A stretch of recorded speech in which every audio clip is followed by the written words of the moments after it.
morning, but we got it figured out. Good morning, Sarah Jones from Politicus USA. How are you this morning? Good morning, Richard. I'm good. It's so good to be here. How are you? I'm doing great. You know, that's the beauty of having a backup, and being able to, if one technology decides to be difficult, then we can go to something else and still make it work. So I'm glad you're with us this morning. Wow. As we say, offline, what a doo-doo show we're in right now. We really are. You know what it is? It's like one nightmare to the next, and it feels so surreal, doesn't it? It's just like you knew it was going to be bad, but this is also still hard to believe. Yeah.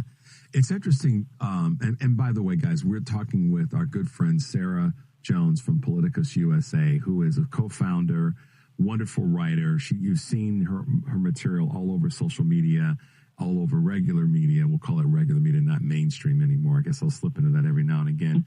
But Sarah is, along with their partner Jason Easley, they're prolific in the material that they provide to all of us to be able to read and to follow. And we're going to talk about a couple of recent things that you posted, but specifically, you know, as we said in this opening, we're in a crazy, crazy time. And I played a clip at the beginning of the show from Letitia James, the Attorney General in New York, about fighting and why the courts are working in our favor, or they're still acting and deciding in our favor because the law is the law. But I wanted to get your thoughts on some things that have happened in the last week to 10 days time, and more specifically this weekend with ICE arresting Democratic elected officials. I mean, what the H? What are your thoughts there? Yeah. Well, you know, I think they're doing this and putting on the biggest show they can while doing it in order to silence people and in order to send a message that people should not be standing up. They shouldn't be doing their constitutional duty, because a lot of the Democrats that they're threatening to arrest, they have a constitutional duty to do oversight. And so one of their jobs is to get access. They are obligated to have access to ICE facilities to do oversight. So when you see these arrests, right, they're sending a message: don't do the constitutional job that the people pay you to do. We will arrest you if you do that. And a lot of the most brutal actions that we're seeing from the Trump administration all center around immigration, although I'd like to point out that he is also giving South African white people, Afrikaners specifically, kind of a VIP status as refugees, even though their own country says they're not being persecuted in any way, to come here. So, you know, the immigration issues that he has are clearly based in race and ethnicity, and he has a certain kind of person he wants to come here. I think it's like he's importing apartheid here, because you see so many white South African wealthy people who grew up in or were influenced by apartheid in his MAGA sphere. So, you know, going back to these arrests, like Kristi Noem, an aide for Kristi Noem, said that they were going to, you know, arrest 3 Democratic members of Congress. These are all efforts to chill and to silence anyone, but specifically Democrats, from standing up to them, from doing their job. And I think that's an attack on the Constitution. It's an attack on the rule of law. So what I'd like to see. Yeah, go ahead. Well, the thing that you going back to, just to let you guys know, the 3 lawmakers that ICE or Kristi Noem is saying this about, in terms of who they're looking at, you know, arresting for frankly doing their jobs, are Representatives Bonnie Watson Coleman from New Jersey, Rob Menendez from New Jersey, and LaMonica McKeever from New Jersey. And this is all stemming from Ras Baraka, the mayor of Trenton, being arrested for doing essentially the job of an elected official, which is to protect the people who are part of their district or part of their city. And so now we've got, what's the woman's name? Trisha McLaughlin saying is that right? Do you know what I'm talking about? There'll be more I know arrests. who you're talking about. I think it's McLaughlin or McLaughlin. Yeah. That there'll be more arrests. But in the meantime, yes. What do we know about these people, these South African folks that are coming, that they're basically importing? What do we know about their background? How do we not know that they are bringing all kinds of criminality, all kinds of issues to the United States? But because they're white South Africans, they're being welcomed with open arms by this administration. And to your point, Sarah, I've said this before. There are two very specific people that have South African connections that are beyond wealthy, crazy wealthy, that are impacting our politics right now. Elon Musk and Peter Thiel. Both of them highly influenced by South African politics during apartheid. And these are mid-50s white guys who were brought up in that cauldron of believing what apartheid was all about. And now they're having an unfavorably high amount of influence on our politics in this country. I'm not happy with that. No, I think anybody with any sense of love for this country and what it's supposed to stand for should be very upset about. I mean, it's absolutely disgusting. He's also of the four. There's sort of four people around him. David Sachs, that venture capitalist, who's a big fundraiser for Trump, and then Paul Ferber.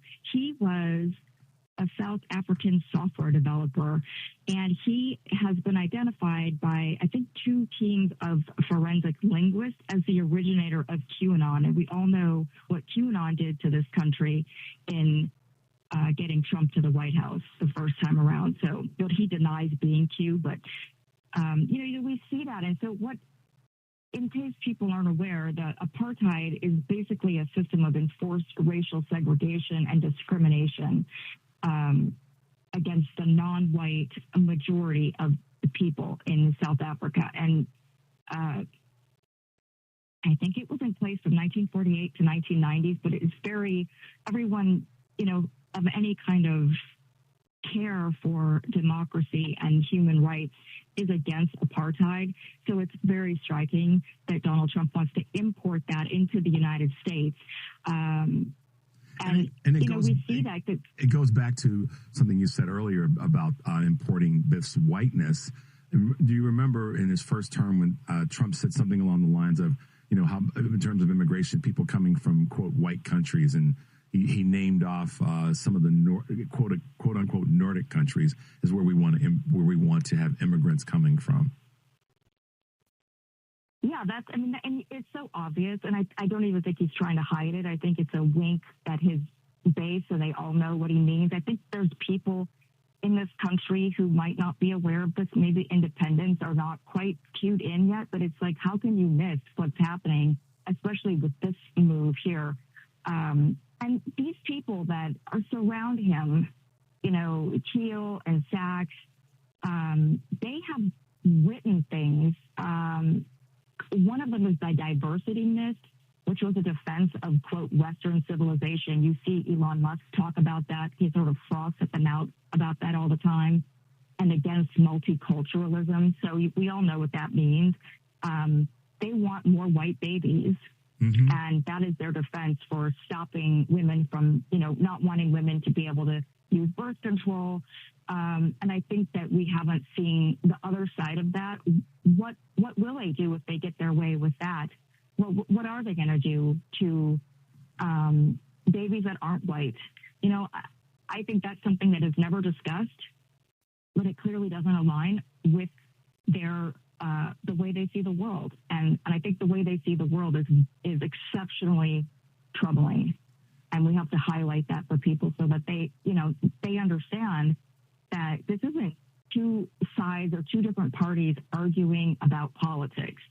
This is one really noxious, damaging, destructive element that's overtaken the Republican Party that wants to take away rights, human rights, basic rights from everyone in this country who doesn't fit into this the way they see the world.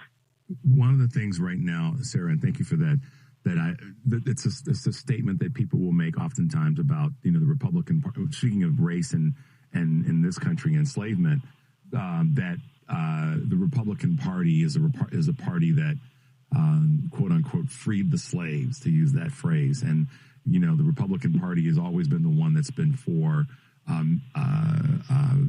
personal values and making sure that people have their independence. When in fact, what people want to say, and Lincoln freed the slaves.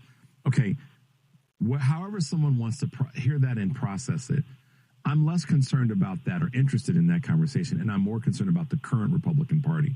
To your point about what's happened with the Republican Party, I'm more concerned and focused on what they're doing now. What Lincoln did, and how the Democratic Party used to be in terms of the Jim Crow South and all the rest. I'm more concerned about what's happening today. And the Republican Party today is not anything that represents anything that was supposedly a Republican Party that was a good Republican Party in the past. And a lot of it, what comes out is this huge amount of need to separate and to divide people, which is why I've been so, hardcore on we cannot let our party, our people, our team, our strength be divided and picked off by what's coming from the right. And messaging is a big part of what's coming from the right.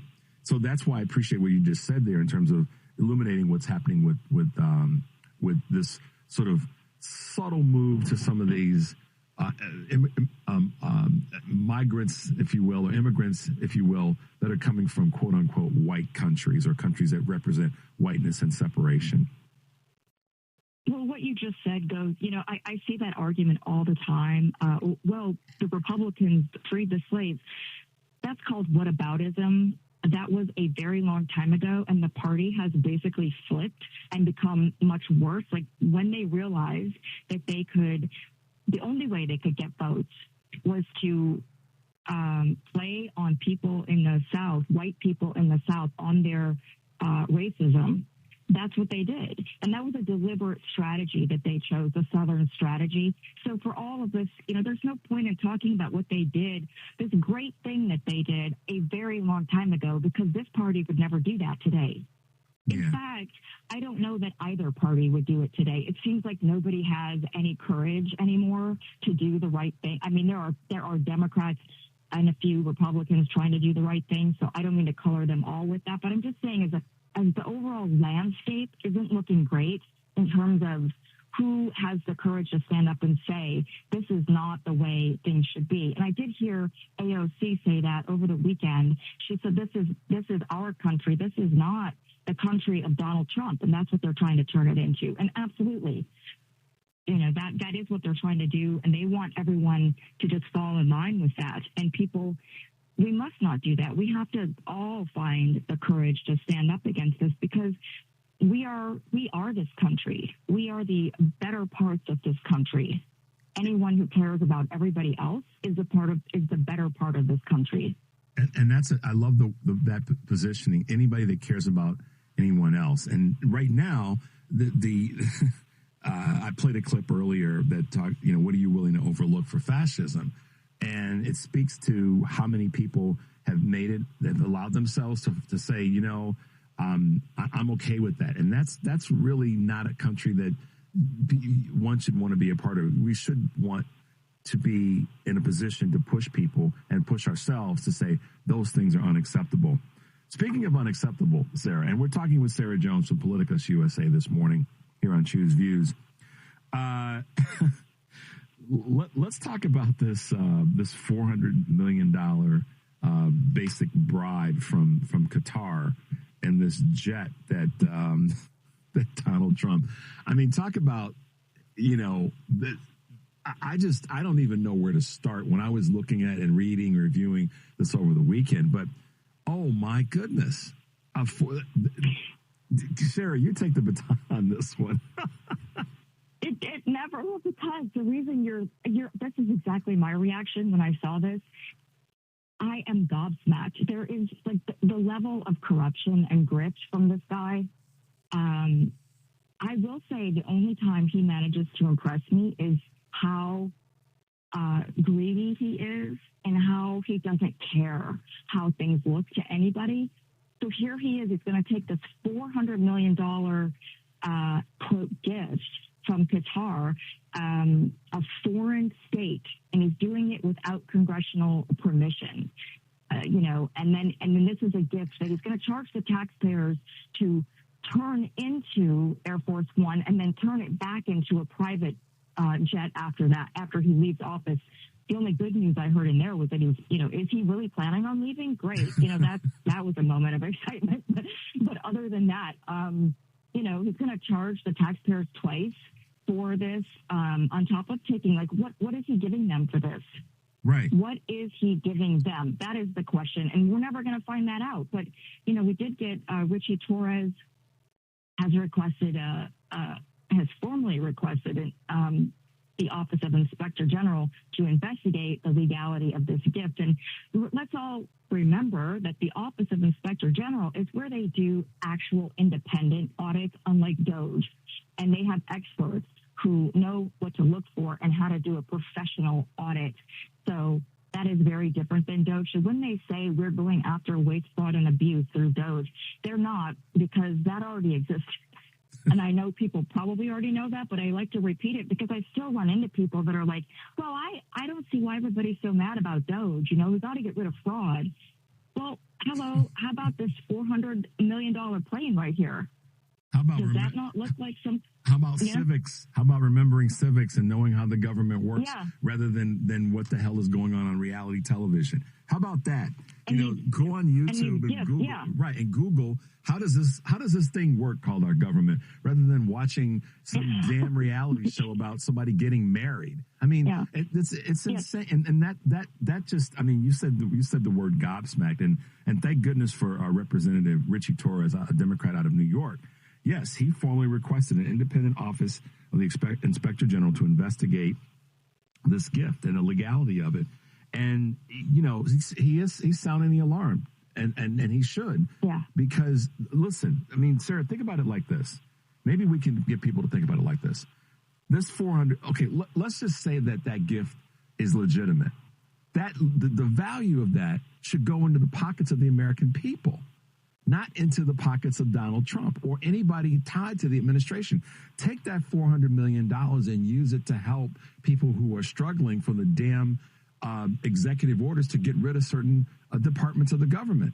But see, this is where, again, what are people willing to look past or look over or overlook in leaning toward fascism? The question that I asked earlier. Are Americans that stupid? Or are they that much in need of a king that's going to lead them down this path of craziness? But man, yet alone the fact that, I mean, we could take the position of what Congress has to say about it. But let's just say that if Congress were to approve it, then don't take that and use it for your own, betterment. Pass the value on to the community of citizens of the United States. And let's just pause for a moment and imagine Joe Biden getting a plane from Qatar, a $400 million gift. What do we think would happen? This is the Republicans spent years investigating Joe Biden's son for his alleged influence in Ukraine, right? Yeah. What does this look like? Because that which they never did prove, but what they were alleging was nowhere near this. So what we have is these constant projections out there to gaslight people, and then they go and do it on a much bigger scale, and that's supposed to be just fine. So we're all just supposed to accept this. And before we get, I know we're close. Do you mind if I bring up something that's really important that Absolutely. I want everyone to? I was just going to ask you what's on Sarah's radar right now. Well, I'm so glad that you asked, because everyone needs to know that on Tuesday, the energy the Energy and Commerce Committee is going to be voting on these cuts to Medicaid. And what there is right now is if everybody can call their representatives and tell them, especially if you have one on this committee, which you can check because AOC has, I think it's Ocasio-Cortez.com/Save Medicaid. She has a tool on her website where you can look and see if your representative might be one of the people on this committee. And several of these Republicans on this committee are in swing districts. And so there is a real chance that they can be swayed by your phone calls to not vote in this committee. So you want to stop this wherever you can. And this is the very first place that it's taking place. So this vote has to happen for it to proceed out of this committee. So if you can call today and make your voice known against these Medicaid cuts, which actually are going to, if they were to go through, would impact all kinds of things, including education budgets. So it is a very big deal that needs to, it's absolutely grotesque abuse of their power to even be considering this. Also, they can pass these tax cuts. And that's all part of this bigger thing that Donald Trump put all of his, he wants to kind of beat Joe Biden to have, to pass huge legislation like Biden did, but Biden's was bipartisan. And I think Trump is out there wondering, why isn't mine, but I want that bipartisan thing, but he wants to do it without conceding anything to Democrats. Right. So he's out there like, this is his idea, right? So he just wants everyone to do everything his way so he can get the gold star. And this is part of that big bill that he's trying to pass that will be his big achievement. Because remember, he never got infrastructure week. Joe Biden actually got it done. In so record he carries time. These grudges in record time. Yes, exactly. And you know how Trump is. He carries these little petty grudges around and he doesn't want to do the work. He just wants to get the recognition and the gold star. So I think that is the most crucial thing happening in the next 24 hours that I hope people can activate on. And what Sarah specifically is talking about as we wrap up is a full committee markup on the budget reconciliation that's taking place tomorrow. And the number that you can call to the Energy and Commerce Chair's office, who's Brett Guthrie, that number is 202-225-3641. Again, that number is 202-225-3641 to call, leave your message, make your comments. And I think it's a smart move. Thank you, Sarah, for that, because she stays plugged into a lot of these calendar items and committee things that are going on. What else is on your radar until we talk again in 2 weeks? Oh, my gosh. And it goes by fast, doesn't it? So much, it goes by so fast. It does. I know. I wish we'd talk more often and sometimes because there's so much happening. You know, it's crazy. I think in terms of the arrest, I guess what I want to say about that is that, you know, we all see how Trump plays this both ways because he will say he's like directing the investigation into Chris Krebs, for example, who said that the 2020 election was safe. So he's getting that investigation. But then he plays this plausible deniability about the other things that are happening, like, for instance, what Kristi Noem is doing. So he's on out there giving that order, and he says, oh, I know you don't want me to politicize the DOJ. You know, this is the man that has done more politicization of the DOJ than any president in history. But he's out there with these gaslighting, two-faced comments, basically, where he's trying to have it both ways and get credit for something that he's doing the exact opposite of. So when you guys hear him talk about this stuff, just know that almost everything he's saying is to protect his own hide. It's funny how the people doing these actions for him seem unaware of what happened to their predecessors. Yeah. Because it wasn't pretty for them. Exactly. Good point. Sarah Jones, y'all, from Politicus USA. Thank you so much for being with us this Monday, helping us get the week started off the right way.